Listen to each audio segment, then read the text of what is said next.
चलिए बच्चों, आज हम लोग शुरू करेंगे, नहीं शुरू तो पहले हो चुका है। आज हम लोग करेंगे बेसिक अकाउंटिंग टर्म्स का दूसरा दिन। चलिए, लास्ट क्लास में हम लोगों ने business transaction, event, account, capital and drawing के बारे में और लायबिलिटी जो कि दो तरह की बताई थी, करंट लायबिलिटी और नॉन करंट लायबिलिटी, जिसे लॉन्ग टर्म लायबिलिटी भी कहा जाता है, हाँ या ना। और एसेट के बारे में क्या बताया था? Current, non current, deferred revenue expenditure यानी कि फिक्टिशियस एसेट, ठीक है। एंड उसमें हमने ट्रेड रिसीवेबल और ट्रेड पेबल इनके बारे में भी पढ़ लिया था। अच्छा, मैंने बताया था ट्रेड रिसीवेबल बोलते हैं डेटर्स प्लस बिल्स रिसीवेबल को, और ये होता है क्रेडिटर्स प्लस बिल्स पेबल, ठीक है। आज हम लोग ये वाला हिस्सा कंप्लीट करने वाले हैं। बहुत सारी हैं देखने में, पर ये छोटी छोटी हैं। इसके अंदर सिर्फ एक बड़ी है, ये वाली, बस बाकी सब एक एक मिनट की भी नहीं है, ठीक है। चलिए, गुड्स और मर्चेंडाइज पता है किसी को किसे कहते हैं? ये गुड्स का दूसरा नाम है मर्चेंडाइज। किसे कहते हैं गुड्स? माल। वाह, यही लिख के आओगे माल। अबे लिख के कैसे आओगे यार? हाँ जी, एसेट्स परचेज फॉर रीसेल कह सकते हैं, ऐसी चीजें जिन्हें हम रीसेल के लिए खरीदते हैं, हाँ या ना। ठीक है, सुनिएगा जरा।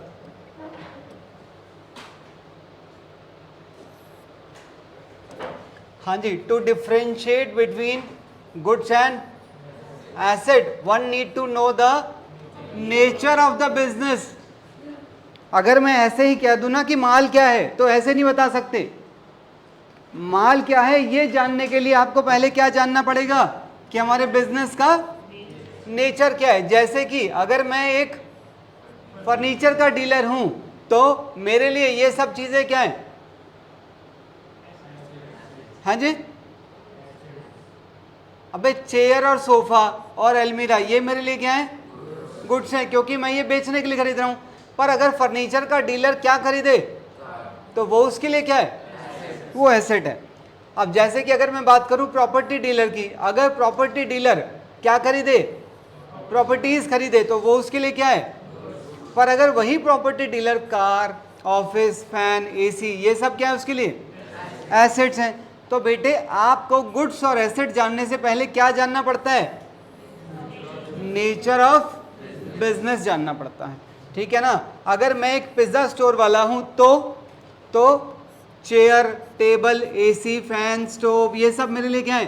एसेट। जबकि वेजिटेबल्स, टॉपिंग्स ये सब मेरे लिए क्या है? ये सब गुड्स का पार्ट है। क्लियर है मेरी बात? देखो बेसिकली यहां समझने की कोशिश करो। अब जैसे ये अगर है क्या, ये पिज्जा है, तो जब भी आप पिज्जा सुनते हैं तो आपके दिमाग में जो चीजें आ रही है ना, अब पता नहीं आपके दिमाग में कुछ उटपटांग ना आ रहा हो, ठीक है ना, तो इसको सुन के आपके दिमाग में जो डायरेक्ट चीजें आ रही हैं, डायरेक्ट, वो सब गुड्स हैं। जैसे कि मतलब मैं ये मानता हूं पिज्जा सुन के आपके दिमाग में ये सब चीजें आनी चाहिए, तो ये सब क्या है? ये सब गुड्स हैं। क्या किसी के दिमाग में ये भी आता है? नहीं आया ना, जबकि इनकी जरूरत होती है, हाँ या ना। तो ये सब क्या है? एसेट। अगर मैं बात करूं एक शर्ट की, तो शर्ट की बात सुन के हमारे दिमाग में कपड़ा, बटन और थ्रेड ये सब चीजें आनी चाहिए, तो ये सब क्या है? ये गुड्स हैं। जबकि furniture, stitching machine, fan, iron ये सब एसेट्स हैं मेरे लिए। क्लियर है मेरी बात? एक बार जरा पढ़ना यहां पर।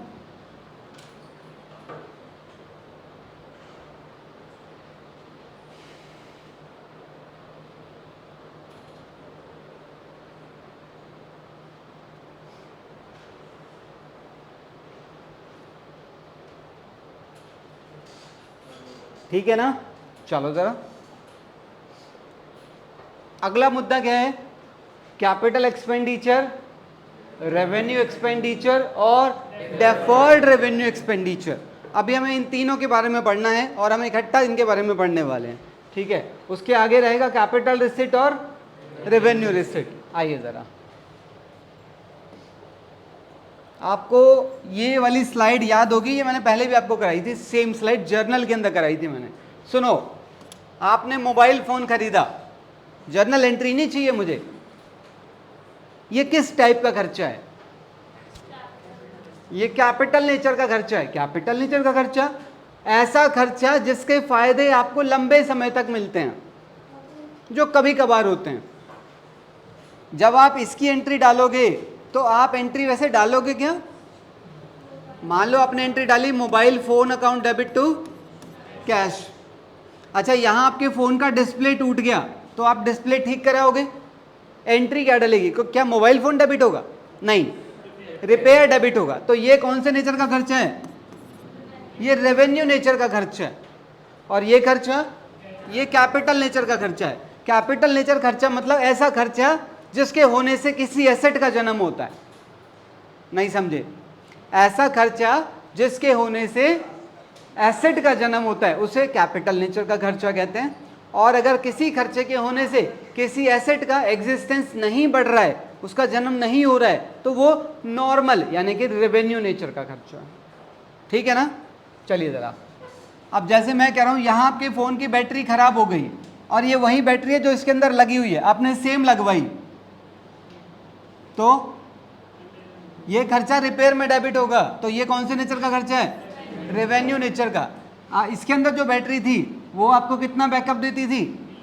आपने नई बैटरी लगवाई जो क्या बैकअप देगी? और क्योंकि ये बैटरी इससे बेहतर करने वाली है, ओरिजिनल से बेहतर, तो ये बैटरी मोबाइल फ़ोन में डेबिट होगी। किस नेचर का खर्चा है? कैपिटल नेचर का खर्चा है ये। आई थिंक अब आप डिफ्रेंशिएट कर पा रहे होंगे चीज़ों में। और सुनो ज़रा, आपने यहाँ पर एक ज़मीन खरीदी, किस नेचर का खर्चा है? कैपिटल, क्योंकि एसेट का जन्म हो रहा है। अच्छा, किसी ने आपकी ज़मीन को हड़पने की कोशिश करी, आपने उसके ऊपर केस डाल दिया और वो केस के ऊपर आपका खर्चा हो गया, लीगल खर्चा। किस नेचर का खर्चा है? रेवेन्यू नेचर का, क्योंकि इस खर्चे को करने से आपकी एसेट में कोई बदलाव नहीं आएगा, वो जैसी थी वो वैसी रहने वाली है, बस खाली आप ज़मीन को बचाने की कोशिश कर रहे हैं। तो ये खर्चा रेवेन्यू नेचर का है, पर ये कैपिटल नेचर का खर्चा है। ठीक है?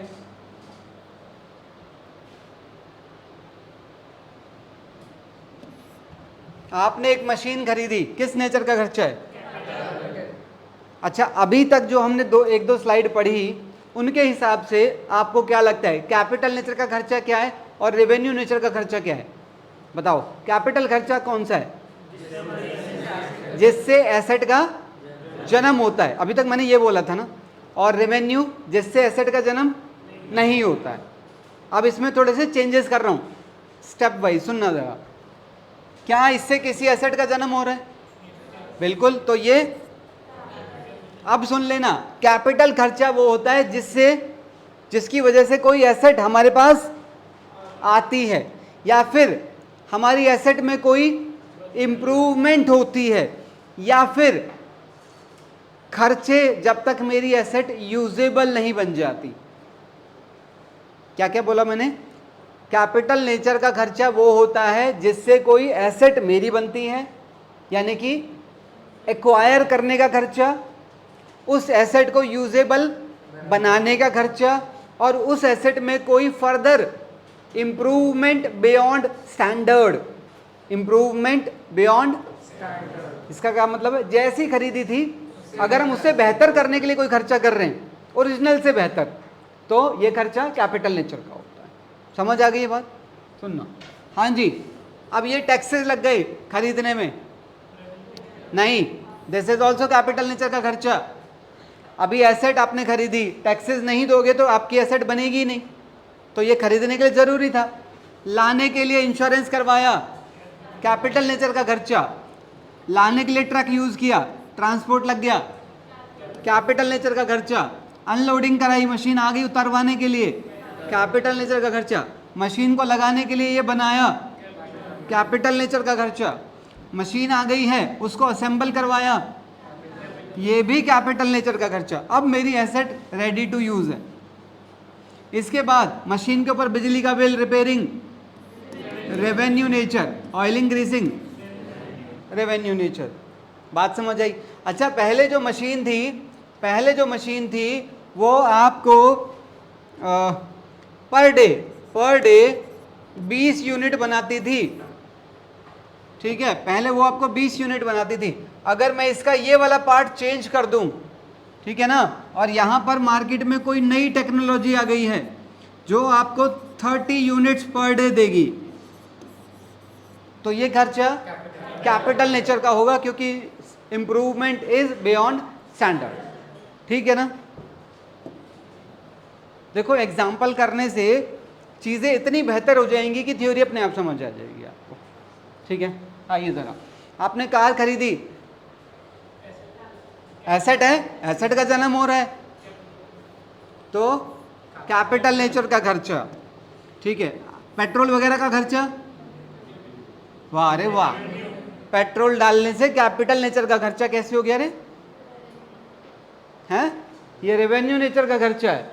कार पंचर हो गई और आपने 200 रुपये खर्च किए ताकि वो चल जाए, पहले चल नहीं रही थी। नहीं रे, अबे चल नहीं रही थी, पर पंचर होने से पहले तो चल रही होगी। समझ रहे हो ना? पागल कहीं के, रेवेन्यू नेचर है। अच्छा, सोचो एक मार्केट में नई टेक्नोलॉजी आ गई 3 लाख रुपए की, अब मशीन उड़ सकती है, पहले नहीं उड़ती थी, तो ये कैपिटल नेचर के अंदर आएगा। ठीक है ना? चलिए, आपने एक जमीन खरीदी, ये 3 खर्चे हो गए, कैपिटल नेचर का खर्चा। आपने जमीन के ऊपर ये 2 फ्लोर बनवाए, बिल्डिंग बन रही है, कह रहा रेवेन्यू, एसेट है यार। पहले था ये लैंड, अब हो गया ये लैंड एंड बिल्डिंग, तो दिस इज ऑल्सो। हाँ जी, आपने पेंट वगैरह कराया, अगर आपने इमीडिएटली कराया है, इमीडिएटली, तो ये कैपिटल नेचर का है। और अगर आपने ये बाद में कराया है, हर साल जैसे आप करा रहे हैं, 2 साल 4 साल में, तो ये रेवेन्यू का बन जाएगा। ठीक है, आपने तीसरा फ्लोर बना दिया, ये कैपिटल नेचर का है।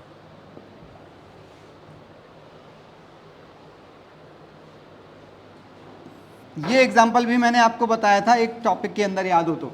अगर मैं यहाँ पर एक एडवर्टाइजमेंट करा रहा हूँ, याद होगा मैंने हितेश से कराई थी, अगर मैंने हितेश से एडवर्टीजमेंट कराई है तो उसका फ़ायदा मुझे एक लिमिटेड टाइम तक मिलेगा, तो वो पूरा का पूरा खर्चा, जैसे मैंने यहाँ पर कराया, तो वो पूरा खर्चा ट्रेडिंग, P&L, बैलेंस शीट में यहीं डाल देंगे उसी साल। पर अगर मैंने एडवर्टीजमेंट कराई, यहाँ पर मैंने बताया था विराट और अनुष्का से, तो ट्रेडिंग, P&L, बैलेंस शीट, जैसे मान लो मैंने उनसे एडवर्टीजमेंट कराई और मैंने 10 करोड़ रुपए उन्हें पे करे हैं इसके लिए, तो 10 करोड़ का फ़ायदा भी तो मुझे लंबा मिलना होगा, तभी मैं इतना अमाउंट स्पेंड करूंगा। तो सारा का सारा खर्चा यहाँ पर नहीं डाला जाएगा, थोड़ा खर्चा यहाँ डालेंगे, बाकी बैलेंस शीट में ले चलेंगे। बैलेंस शीट के अंदर वो चीज़ें आती हैं जो अगले साल काम आएंगी, तो फिर जब अगले साल पहुँचोगे तो यहाँ फिर से ट्रेडिंग, P&L, बैलेंस शीट, इसमें से थोड़ा सा यहाँ चला जाएगा, बाकी बैलेंस शीट में चला जाएगा, ऐसा चलता जाएगा। समझ आ रही है मेरी बात? एडवर्टीजमेंट वैसे किस नेचर का खर्चा है तुम्हारे हिसाब से? यहाँ पर बताओ, कैपिटल या रेवेन्यू? यहाँ वो रेवेन्यू नेचर का है, तो क्या यहाँ उसका नेचर बदल गया? नहीं, एडवर्टीजमेंट यहाँ पर भी रेवेन्यू नेचर का है, बस फर्क एक है, मैं उस पूरे को एक बार में P&L में नहीं डाल रहा हूँ, मैं थोड़ा थोड़ा P&L में डालना चाहता हूँ उसे, इसीलिए इसको नाम क्या दिया जाता है? Deferred revenue. डेफर्ड मतलब मैंने बताया था टालना, रेवेन्यू नेचर का है, सारा यहाँ ना डाल के थोड़ा थोड़ा टाल रहा हूँ आगे के लिए, पोस्टपोन कर दिया कि भैया नहीं, सारे 10 है, मान लो 3 यहाँ ले गए, तो यहाँ कितना ले गए? 7, तो फिर यहाँ 3 ले गए, यहाँ कितना रह गया? 4, तो थोड़ा थोड़ा ले जाएंगे, टालते जा रहे हैं थोड़ा थोड़ा आगे के लिए। समझ आई ये बात? प्लीज़ आप इसे रीड कर लेना, पर मैं ज़रा पहले कनेक्ट कर दूं उसके बाद। हाँ जी, हम क्या पढ़ने जा रहे हैं? एक्सपेंडिचर। सुनना, it means any type of payment. Payment अरे जब कोई काम आप कैश में करते हैं, ठीक है ना, जब कोई काम आप पैसे देकर करते हैं।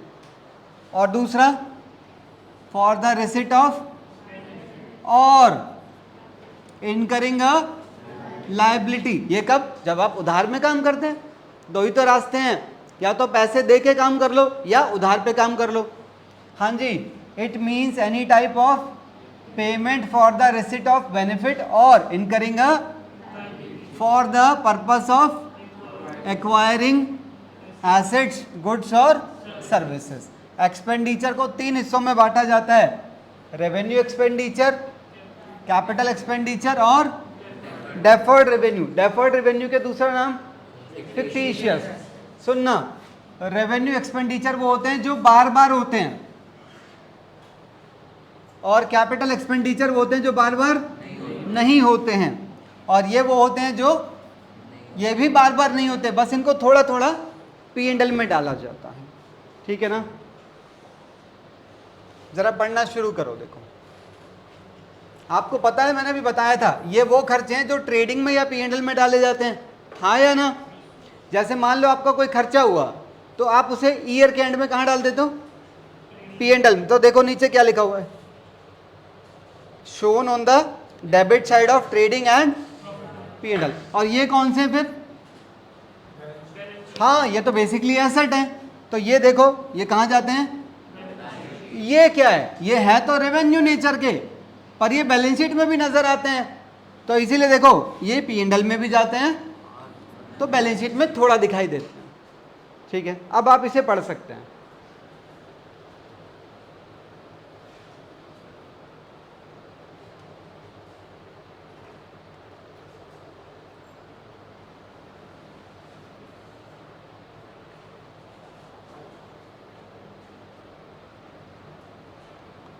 कोई भी डाउट आए ना तो प्लीज़ बताना ज़रूर, ऐसे ज़बरदस्ती स्वीकार मत कर लेना।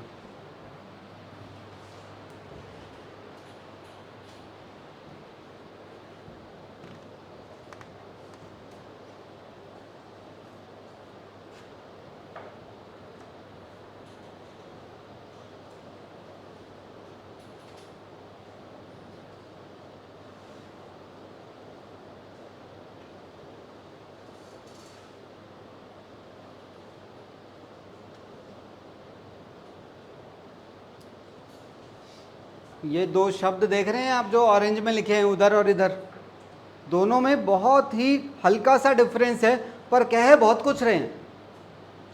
वो हमारी हेल्प करते हैं अर्निंग कैपेसिटी को मेंटेन करने में, अगर वो खर्चे नहीं करोगे तो चलाओगे कैसे डेली का काम, और ये हेल्प करते हैं हमारी अर्निंग कैपेसिटी को इंक्रीज करने में। है कैसे, तुमने मशीन खरीद ली, अच्छा मशीन को चलाने के लिए बिजली चाहिए, फ्यूल चाहिए, जो भी चाहिए, तो वो इसके अंदर आएगा।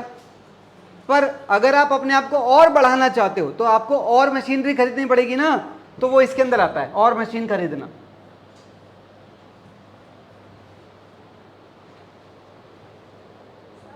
हाँ जी, हाँ, अगर हम अपनी शॉप को रिनोवेट करवाते हैं, तो रिनोवेट कराने का क्या मतलब है, आप थोड़ा सा मुझे बताएंगे। मतलब पेंट वेंट चला कर रखे ना, हाँ, तो वो तो नॉर्मल, वो मेंटेनेंस खर्चा है, रेगुलर खर्चे के अंदर आता है। एक्स्ट्रा बनवाओगे तो वो कैपिटल नेचर के अंदर आएगा। बेसिकली कैपिटल नेचर का खर्चा वो है जिससे मेरी एसेट का यूज इंप्रूव हो जाए।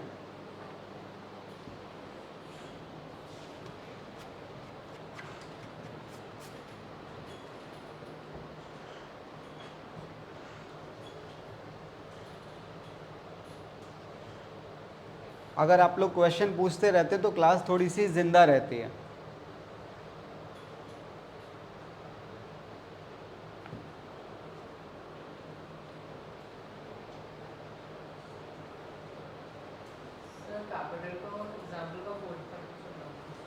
This one, expenses incurred to obtain a license to run a cinema hall। मुझे एक सिनेमा हॉल बनाना है और उसके लिए गवर्नमेंट का रूल है कि आपको पहले लाइसेंस लेना पड़ेगा। अब जब तक मैं ये लाइसेंस नहीं लूँगा मेरे ऑपरेशन शुरू नहीं होंगे। ऑपरेशन मतलब रोज़ के काम। तो this licence is mandatory for running and starting my business. तो ये लाइसेंस मेरे लिए बेसिकली एसेट है, खर्चा नहीं है। इट इज़ लाइक कि मान लो मुझे ऐसा लगा अकाउंटेंसी पढ़ाते पढ़ाते मुझे एक बुक लिख लेनी चाहिए। अब मैंने बुक लिख तो ली, मैंने पूरी मेहनत कर दी बुक लिखने में, फिर मुझे लगा यार मैंने लिख तो लिया है, अब मैं इसे मार्केट में बेचने जाऊंगा तो कहीं यशु या और 2-4 लोग इसकी कॉपी ना कर लें, कॉपी करके बेच देंगे तो मेरी मेहनत वेस्ट चली जाएगी। तो मुझे इसके लिए क्या करना पड़ेगा? कॉपीराइट लेना पड़ता है, कॉपीराइट लेना पड़ेगा ना। तो कॉपीराइट जब आप लोगे तो उसका खर्चा करना पड़ेगा। तो वो कॉपीराइट बेसिकली मुझे हेल्प कर रहा है मेरे बिजनेस को स्मूथली चलाने में, तो वो मेरे लिए एसेट है। तो वैसे ये भी एक एसेट है। और पता है कौन से नेचर का है? इनटेंजिबल, पढ़ा था हमने। ये सब किसके अंदर आ गए? टेंजिबल के अंदर आ गया, ये इंटेंजिबल के अंदर आ गया।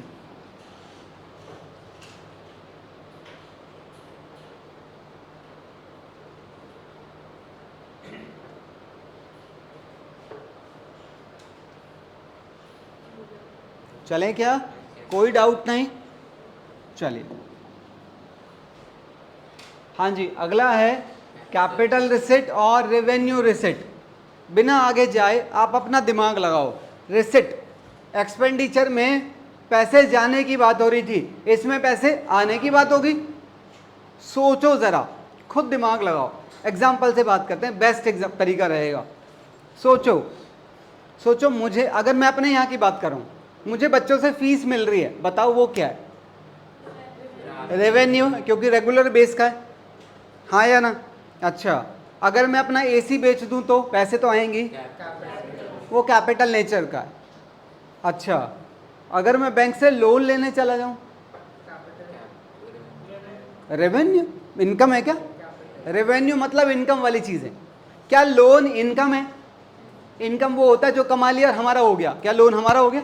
मतलब लौटाना पड़ता है, तो वो क्या है? कैपिटल नेचर का है। बात समझ आ रही है? और कुछ ऐसे एग्जांपल आप लोग ऐड करना चाहें? जरूर नहीं है यहीं के ऐड करो। अच्छा सोचो, मेरा बिजनेस है कुछ, ये पेन बेचने का, ये पेन बेच रहा हूं मैं, कस्टमर आया, मैंने ये दिया, उसने मुझे पैसे दिए।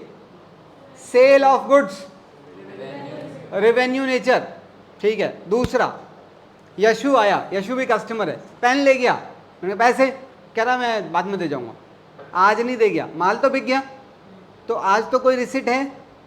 2 दिन बाद आया, अब वो मेरा डेटर है, 2 दिन बाद आया, मैंने कहा हाँ क्या हुआ? कह रहा पैसे देने आया हूँ, आज पैसे मिल रहे हैं, रेवेन्यू रिसिट है यार। अबे डेटर से पैसे मिलना भी तो रेवेन्यू रिसिट है, मिलते रहते हैं, उधार पे माल बिकता रहता है, पैसे आते रहते हैं। समझ आ रही है? जरा रीड करिए।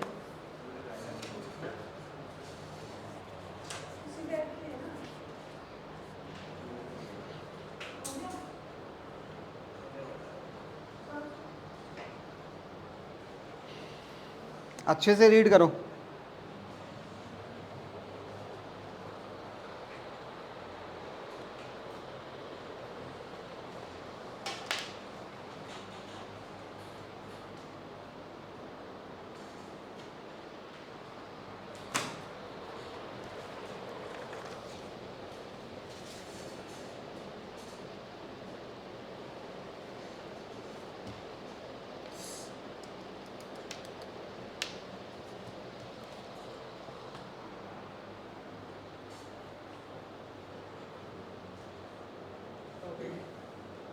कोई डाउट नहीं निकला? हाँ जी, कौन सा कह रहे हो? अप्रेंटिस प्रीमियम क्या होता है, किसी को पता है?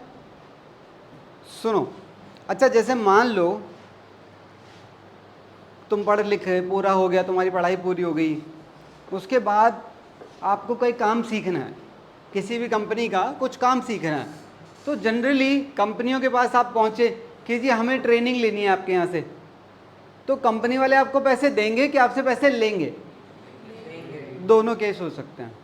कुछ लोग ट्रेनिंग देने के बदले पैसे लेते हैं और कुछ लोग ये सोचते हैं अच्छा अरे ट्रेनिंग लेनी है, आजा थोड़े से पैसे दे देंगे हम तुझे, सस्ता एम्प्लॉय है हमारे लिए, दे दो। नहीं समझे? आजा, छोटे मोटे काम भी दे देंगे, हमारी जिम्मेदारियां कम हो जाएंगी और तेरे को सिखा भी देंगे। तो कुछ लोग इसके पैसे देते भी हैं और कुछ लोग इसके पैसे लेते भी हैं। अगर आप इसके पैसे देने वाले हैं तो आपके लिए ये क्या है?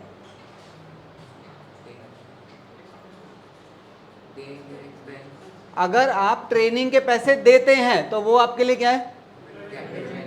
Revenue expenditure. और अगर आप ट्रेनिंग के पैसे लेते हैं तो वो आपके लिए क्या है? Revenue receipt. समझ आई? हाँ जी, बेसिकली इंटर्नशिप टाइप।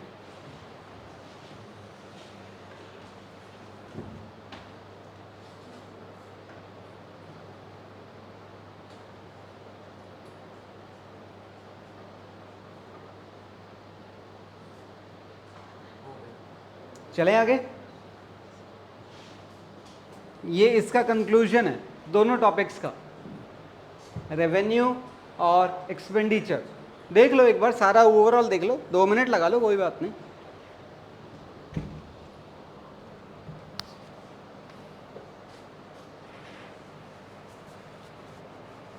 और ये जो एग्जाम्पल लिखे हुए हैं ये लिस्ट फाइनल नहीं है, और भी बहुत सारे हो सकते हैं यार, मैंने कुछ लिखे हैं चुनिंदा।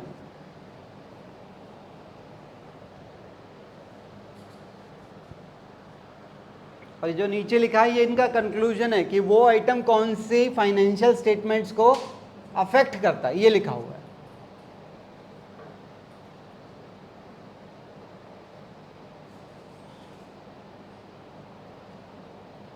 जब आप कहेंगे तभी मैं आगे चलूंगा।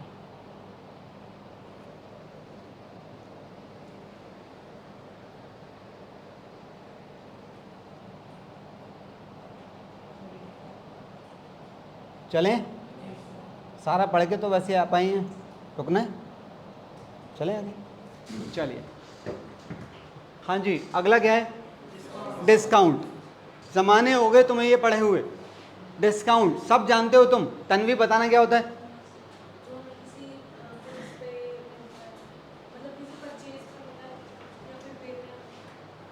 सीधा बोलो ना, सीधा। ये डिस्काउंट वो बला है जो सेलर बायर को ऑफर करता है, और 2 तरह का होता है, ट्रेड डिस्काउंट, कैश डिस्काउंट।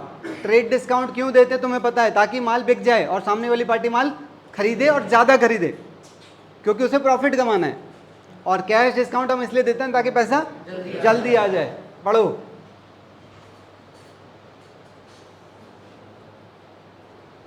क्या थ्योरी का ऐसा कोई टॉपिक लग रहा है जो ऐसा लग रहा हो कि कनेक्ट होने में दिक्कत आ रही है? क्योंकि प्रैक्टिकली आप लोग करके बैठे हैं चीज़ों को, यही वजह है।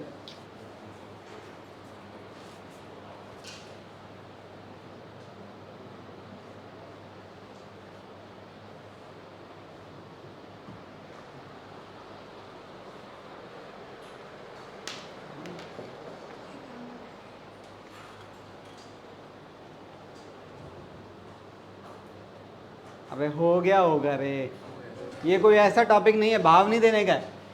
अगला एंट्री ले। एंट्री मतलब जर्नल एंट्री। क्या होती है जर्नल एंट्री? हाँ जी, रिकॉर्डिंग ऑफ, नहीं लिख के क्या होगे? What is an entry? लिख के क्या होगे? It is a process of recording any transaction which is of financial nature. Basically यही तो है। ठीक है, चलो बढ़ते हैं आगे। अगला क्या है? Bad debts. क्या होता है बैड डेट्स? जो पैसा हमें नहीं मिल पाता है उन लोगों से जिनको हमने उधार पे माल बेचा है। इसके साथ एक और शब्द जुड़ जाता है, इंसॉल्वेंट। अच्छा, इंसॉल्वेंट का क्या मतलब होता है? अच्छा एक बात बताओ, मान लो मैंने तन्मय को माल बेचा, तो तन्मय मेरा डेटर बन गया। मैंने फ़ोन मिलाया 2 महीने तक, 3 महीने तक फ़ोन ही नहीं उठा रहा, तो मैं क्या करूँगा? जब फ़ोन नहीं उठा रहा तो मैं क्या करूँगा? हाँ हाँ, वही जो तुम कह रहे हो, बोलो। हाँ, सीधी सी बात है, घर जाएंगे, वो शर्म आ रही है बोलने में। बताओ, अरे यही तो होगा, जब बंदा फ़ोन नहीं उठा रहा तो घर पहुँचेंगे, घर पहुँचे पता लगा वहाँ लॉक लगा हुआ है, आप क्या करोगे? अब अपने घर वापस जाओगे, वेट करो, क्या करोगे? FIR करोगे। अगर बहुत ज़्यादा पैसा है तो वो भी करना पड़ सकता है। हाँ या ना? अच्छा ठीक है, तन्मय डोंट माइंड यार, ठीक है।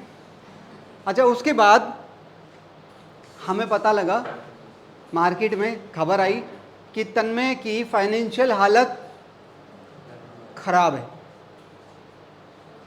कुछ दिन बाद खबर आई तन्मय इंसॉल्वेंट है, इंसॉल्वेंट। अब ये इंसॉल्वेंट भला क्या है भाई?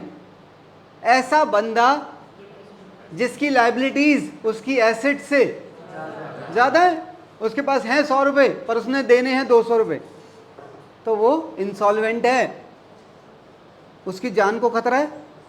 हाँ या ना? अब तन्मय क्या करेगा? तो तन्मय ऐसे खुद बोल देगा मैं इंसॉल्वेंट हूं, ऐसे कह देगा, तो क्या होगा? क्या होगा? हैं, कोई आके उसके माथे पे लिख दे तू इंसॉल्वेंट है, तो भाई होगा क्या? कैसे पता चलेगा इंसॉल्वेंट है कि नहीं है? तन्मय को बेसिकली जाके कोर्ट में अप्लाई करना पड़ेगा। क्या कहेगा तन्मय? कि जी मेरी फाइनेंशियल हालत ख़राब है और मुझे बहुत सारे लोगों के पैसे देने हैं और मेरी जान को खतरा है, तो मुझे बचाओ। अच्छा, कोर्ट क्या ऐसा हर आदमी को कह देगा? फिर तो पैसे ले लेके भाग जाएंगे लोग। होगा क्या? अरे क्या होगा? हाँ, प्रूफ मांगेंगे, सारे इसके फाइनल अकाउंट चेक करेंगे। अगर कोर्ट को लगता है कि ये सच में खराब हालत में है तो कोर्ट इसको एक सर्टिफिकेट प्रोवाइड कर देगा, इंसॉल्वेंसी सर्टिफिकेट। वो सर्टिफिकेट बेसिकली प्रूफ है इस बात का कि इसको लीगल, हाँ, लीगली इंसॉल्वेंट डिक्लेयर किया गया है। अच्छा, फिर कोर्ट क्या करता है? कोर्ट इसके नाम का एक बंदा अपॉइंट करता है। पता उसे क्या कहते हैं?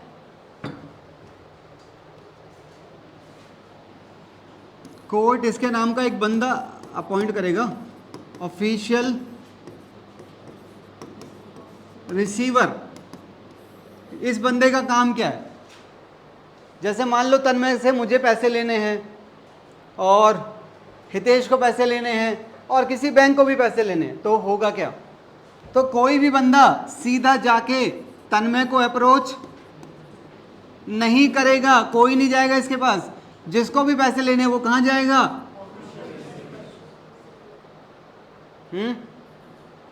जरा इसे पढ़ लो एक बार।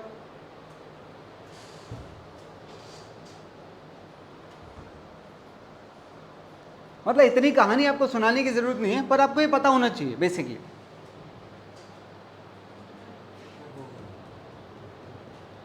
ठीक है, बैड डेट्स तुम्हें पता ही है, पढ़ लो एक बार।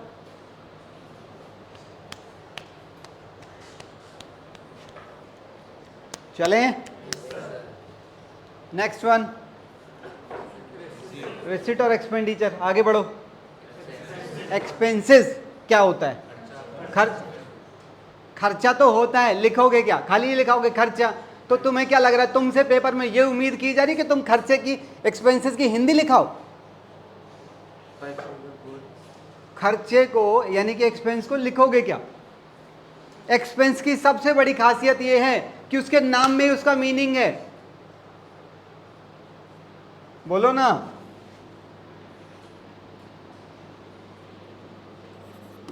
एक्सपेंस ये पता है किससे बना है?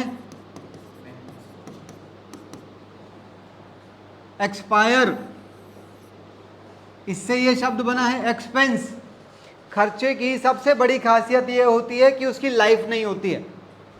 मतलब खर्चा होता है, उसका बेनिफिट खत्म हो जाता है तुरंत। 1 साल के अंदर अंदर हमें उसके फायदे मिल जाते हैं, उस चीज को खर्चा कहते हैं। मैंने मशीन खरीदी, क्या ये खर्चा है? नहीं, क्योंकि उसके फायदे बहुत लंबे चल रहे हैं, तो वो खर्चे की कैटेगरी में नहीं आता है। खर्चा वो है जिसका फायदा एक्सपायर हो जाता है इमीडिएटली, 1 साल के अंदर अंदर। ठीक है, जरा एक बार पढ़िएगा।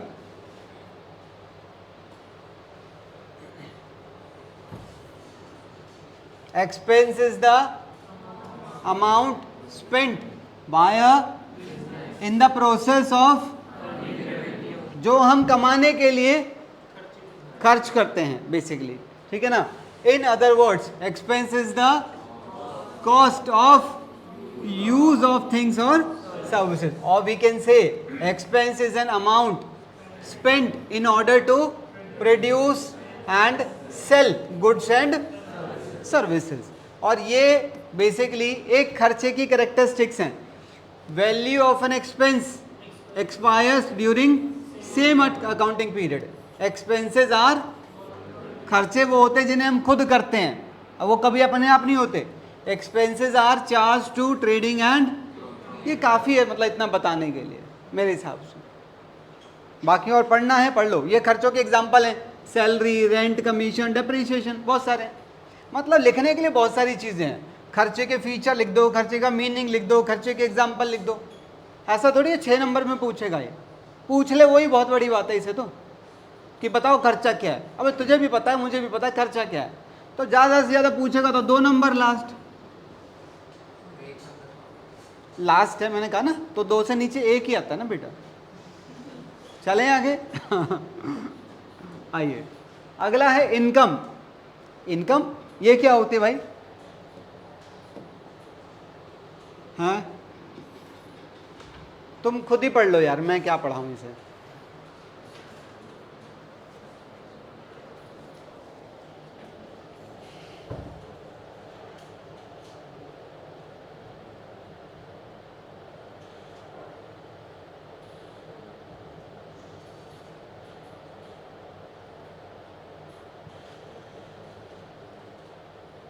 एग्जाम्पल पढ़ो तुम, सारी चीज़ें छोड़ो, एग्जाम्पल से सब क्लियर हो जाता है।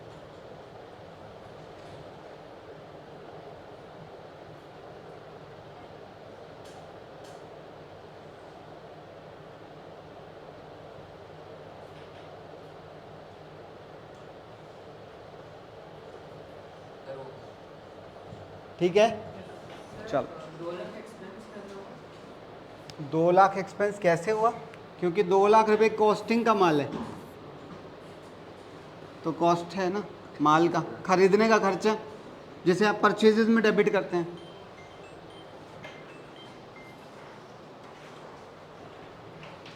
प्रॉफिट, प्रॉफिट के बारे में आपको पता है क्या होता है? प्रॉफिट 2 तरह का होता है, ग्रॉस और नेट। ग्रॉस और नेट पढ़ो जरा एक बार।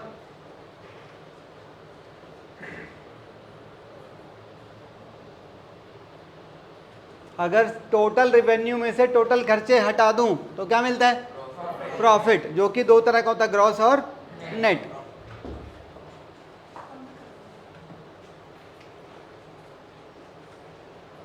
चलें? गेन, गेन क्या होता है? गेन वो होता है जो नॉर्मल नहीं होता है। जैसे कि गेन कब कब हो सकता है आपको? किसी एसेट के बेचने पे गेन हो सकता है, और डूबा हुआ पैसा जब मिल जाता है, बैड डेट्स रिकवर्ड, वो भी गेन कहलाता है। वो इनकम नहीं है, वो गेन की कैटेगरी में आता है। मतलब गेन ऐसा फायदा जो कि रेगुलर चीज़ों से नहीं हो रहा है, एबनॉर्मल चीज़ों से जो होता है, वो गेन कहलाता है। अच्छा, जैसे तुम्हारे बिजनेस में मान लो एक लॉटरी लग गई, वो क्या है?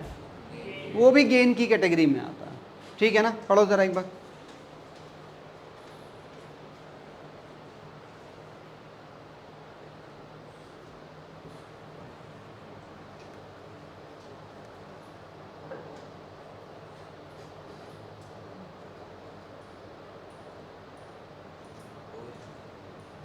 चलें क्या?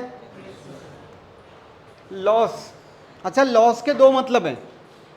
लॉस का एक मतलब तो वही है जो प्रॉफिट का उल्टा, जैसे ग्रॉस प्रॉफिट का उल्टा ग्रॉस, नेट प्रॉफिट का उल्टा नेट, एक तो लॉस का मतलब ये है, मतलब सुनो,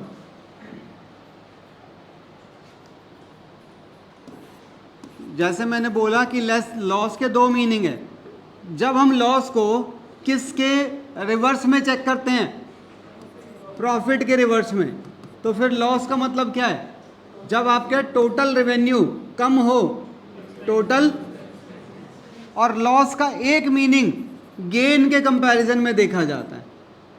जैसे गेन एबनॉर्मल चीज़ों से होता है, वैसे लॉस भी एबनॉर्मल चीज़ों से हो जाता है। ज़रूरी नहीं आप लॉटरी जीतें, लॉटरी हार भी तो सकते हैं, तो वो क्या है, लॉस। ठीक है ना, पढ़ो।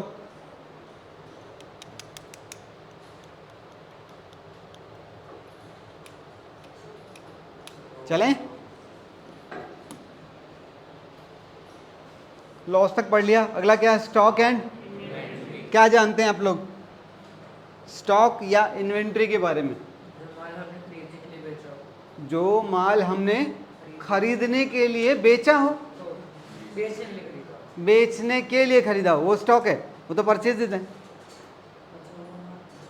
इसमें कुछ मिसिंग है, बचा हुआ माल, ऐसा माल जो हमने बेचने के लिए खरीदा था पर बच गया ईयर के एंड पे, ईयर के, वही तो स्टॉक कहलाता है। अब इसमें क्या चेंजेस हैं वो सुनो।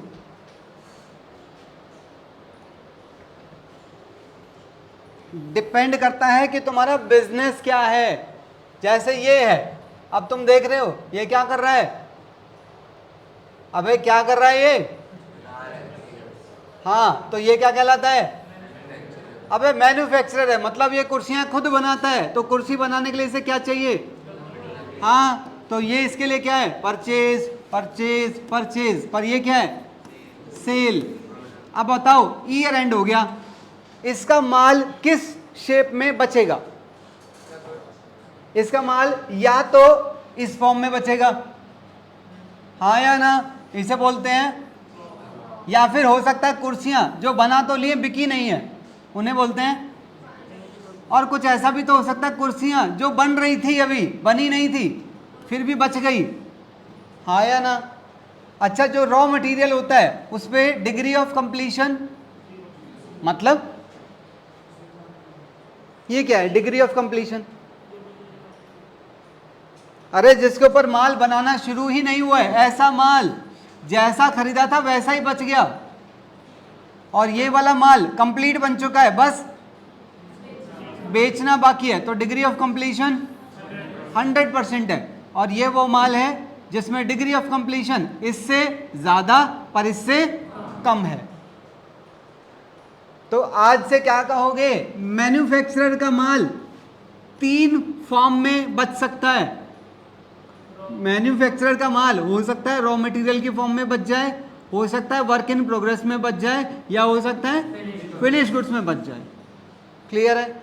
अब सुन लो, आज एक बात और बता रहा हूं, ये है ट्रेडिंग P&L वगैरह किसका, अबे किसका, गधों, और ये कौन है, एक ही ज्यादा है इसके अंदर, ट्रेडर का ट्रेडिंग P&L वगैरह यहां है। सोचो यहां पर क्या लिखा जाएगा, लगाओ दिमाग, वाह, तालियां बजवाओ नालायक। अबे गधे, इसके केस में ये कुर्सियां खुद बनाता है, मैं पूछ रहा हूं परचेज, ये खरीदता क्या है, ये खाली यही खरीदता है, तो खाली ये रॉ मटेरियल ही इसके अंदर लिखा जा सकता है, और चीजें क्यों लिखेगा नालायक। जैन साहब कैसी बातें कर रहे हो, अरे नहीं समझ आई। मैन्युफैक्चरर अगर खरीदेगा तो सिर्फ एक चीज, क्या, क्योंकि ये 2 चीजें तो वो खुद बना रहा है। अब अगर ये भी खरीदेगा तो फिर मैन्युफैक्चरर किस चीज का है भाई, हाँ या ना। अब सुनो, बहुत पते की बात बता रहा हूं मैं, जो आपको इसी 11th में भी और 12th में भी काम आने वाली है। यही सेम स्लाइड एक ज्यादा नहीं 12th में भी मिलने वाली है, बिल्कुल डिट्टो, कलर चेंज होंगे बस। अब मुझे बता दो, इसके अंदर नहीं, आपको पता है ये है आपका खरीदा हुआ माल, इसके अंदर आपने अभी क्या लिखवाया था, रॉ मटेरियल, इसके अंदर क्या लिखा जाएगा, डेफिनेटली इसके, अच्छा जो माल बच जाता है ना, बच जाता है, वो बचा हुआ माल यहां लिखा जाता है। बताऊंगा कैसे आया, जर्नल एंट्री क्या बाद में बताऊंगा। पर ये बताओ यहाँ पर क्या क्या लिखा जा सकता है? Raw material, work in progress और तीनों लिखे जाएंगे यहाँ पर, 3 टाइप का माल, क्योंकि मैन्युफैक्चरर का माल 3 फॉर्म में बच सकता है। अबे जब क्लोजिंग स्टॉक में 3 लिख सकते हो तो ओपनिंग स्टॉक में भी तो तीनों ही आएंगे, रॉ, वर्क और फिनिश। ओपनिंग स्टॉक, यही क्लोजिंग स्टॉक अगले साल ओपनिंग स्टॉक बन जाता है, हाँ या ना? तो परचेजेज में सिर्फ रॉ मटेरियल आएगा, ओपनिंग स्टॉक में तीनों आ सकते हैं क्योंकि क्लोजिंग से आते हैं, और सेल्स में सिर्फ फिनिश गुड्स आते हैं। Got it? आगे चलते हैं। अब बात करेंगे किसकी? ये जैसा खरीदता है वैसे ही बेच देता है, ये कोई माल बनाता थोड़ी है। अब बताओ इसकी परचेजेज में क्या आएगा? नहीं, सुनो पहले मुझे ये बताओ, इसका जो माल बचेगा वो किस फॉर्म में होगा? किसी भी फॉर्म में हो, इसकी फॉर्म चेंज थोड़ी हो रही है। इसका जो माल बचता है उसे हम कहते हैं stock in trade, stock in trade.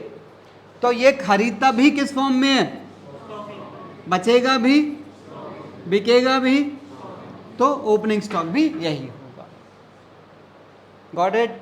तो आज से दिमाग क्लियर होना चाहिए कि ट्रेडर का माल सिर्फ एक तरह का होता है, बचा हुआ माल, और मैन्युफैक्चरर का 3 तरह का माल होता है, यानी कि टोटल 4 तरह का माल हो गया ना, हाँ या ना? इस पूरे को इन्वेंट्री भी कहा जाता है। समझ गए?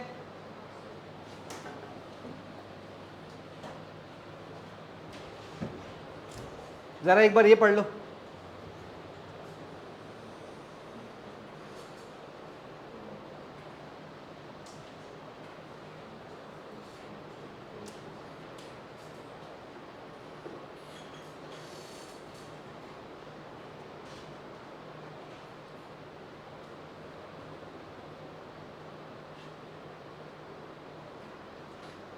एग्जाम्पल से क्लियर हो गया होगा। चले आगे। Voucher, very important. देखो बेसिकली मैंने बताया था कि वो वाउचर होता क्या है, मैं आपको कैसे समझाऊं। Let me tell you, wait.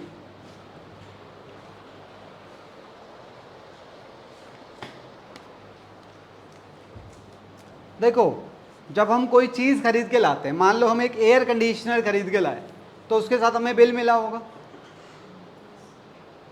अच्छा, उसके बाद हम अपने अकाउंटेंट को इंस्ट्रक्शन दे देते हैं कि भाई इसे रिकॉर्ड कर ले, तो बिल भेज दोगे क्या? खाली बिल के बेस पे रिकॉर्डिंग हो जाएगी? बिल के साथ, बिल तो हमें वो देता है जिससे हमने एसी खरीदा है, यानी कि सेलर।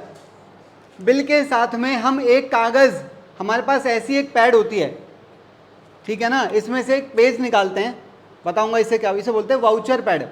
इसमें से एक पेज निकालेंगे और उस पेज को किसके साथ? बिल के साथ स्टेपल कर दो। जो ऊपर वाला है उसे कहते हैं वाउचर, और जो नीचे है उसे कह रहे हैं इनवॉइस, यानी कि बिल। जो ऊपर वाला है वाउचर, उसमें हम ये भी लिख देते हैं कि कौन सा अकाउंट डेबिट करना है और कौन सा अकाउंट क्रेडिट करना है। किस लिए? किस लिए? इसका क्या फायदा है?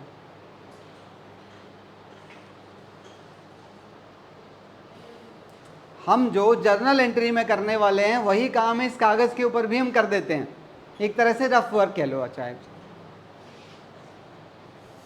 और ज़रूरी नहीं है ये वाउचर पैड आप खुद बनवाएं, आपको मार्केट से बने हुए भी मिलते हैं ब्लैंक, बस आपको लिखना है डेबिट में क्या आएगा, क्रेडिट में क्या आएगा।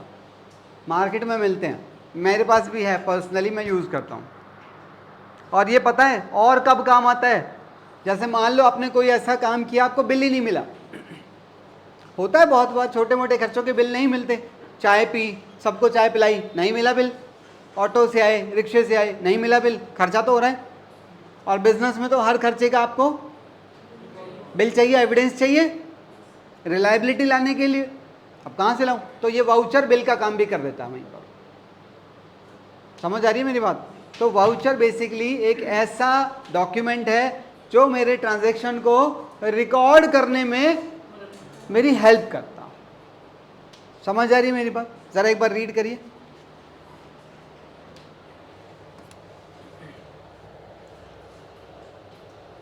वो जो बिल था ना, जो मिला था, उस बिल को क्या कहते हैं? बिल को कहते हैं सोर्स डॉक्यूमेंट। वाउचर नहीं, खाली बिल की बात कर रहे हैं।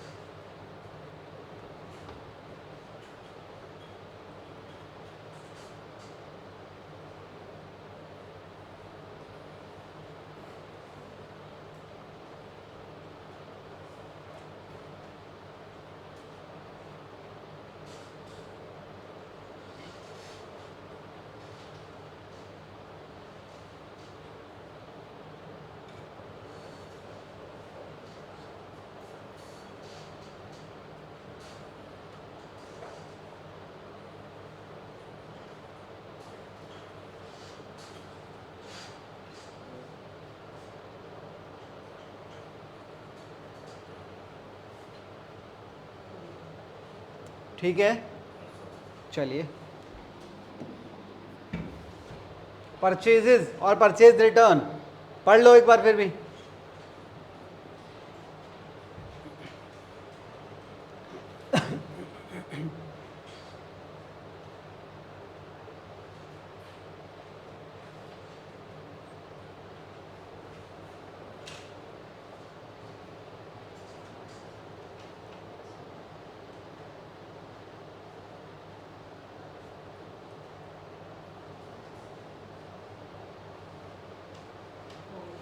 ठीक है, सेल्स और सेल्स रिटर्न।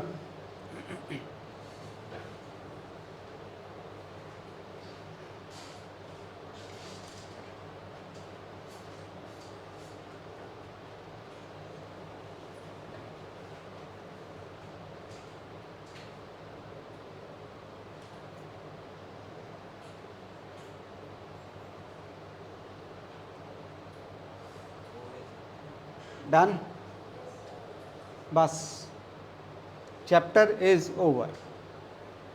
कोई डाउट किसी का?